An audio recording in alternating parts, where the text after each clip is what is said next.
First Timothy 1, 3-7.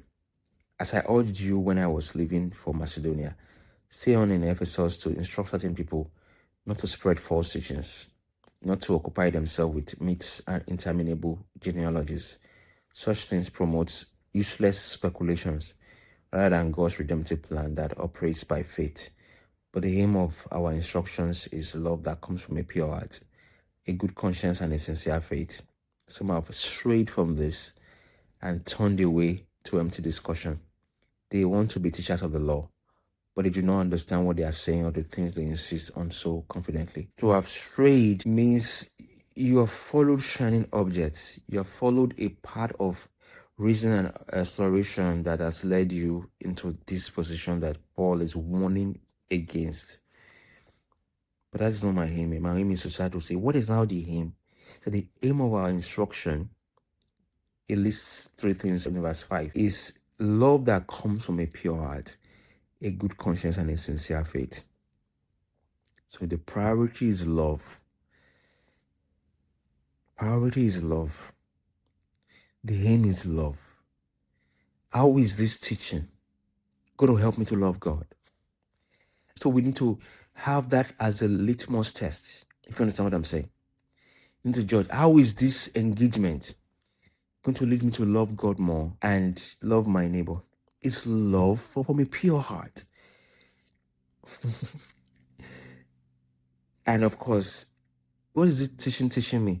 It's teaching me greed. Let's find out. Is this teaching me the love of the world? Am I being programmed to love the world? Am I being programmed for the things of this world? Am I being programmed for the lust of the eyes, the lust of the flesh, and the pride of life? Is that what is being mirrored to me that I'm supposed to be like? James wrote in James 1 that we should not be forgetful here about the words of the word. But what if the word I'm hearing is lies? And I'm trying to position my heart to not be forgetful. I don't want to forget it. I don't know it's lies. I don't know it's harmful to me. But I want to position my heart to not be forgetful era of the words that I'm hearing.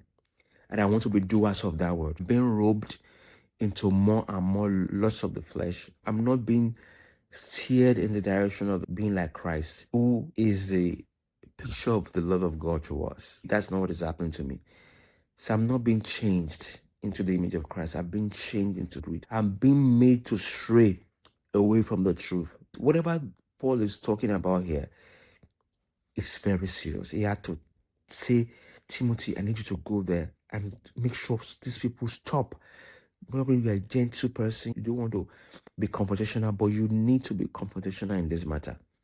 You need to put your feet down and tell them to stop this kind of preoccupation, because you are straight from the truth, and everybody listening to you, if they are not wiser, they are also going to stray from the truth, and they're probably going to be caught up in the flashiness of it all. So love from a pure heart. How is my heart being transformed? Am I loving God more? Is the glory of Christ being presented to me? Am I being made to set my heart on the things in heaven, or am I being made to set my heart on the things on earth? Love from a pure heart. That's what we want. That is the aim. That is what we want to push as far as Paul is concerned, and is sending Timothy to emphasize. The aim is important. What is he aiming for?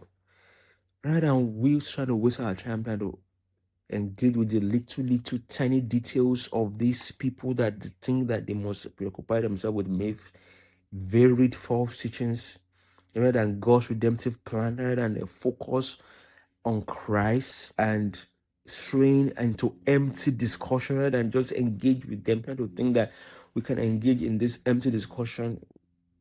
No. Where are we going with this exploration? What are we aiming for here?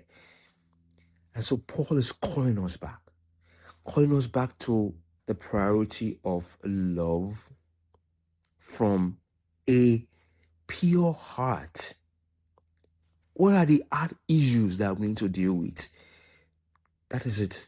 The hard issues that people may not see on the outside, but God sees. The hard issues. God bless you. See you later.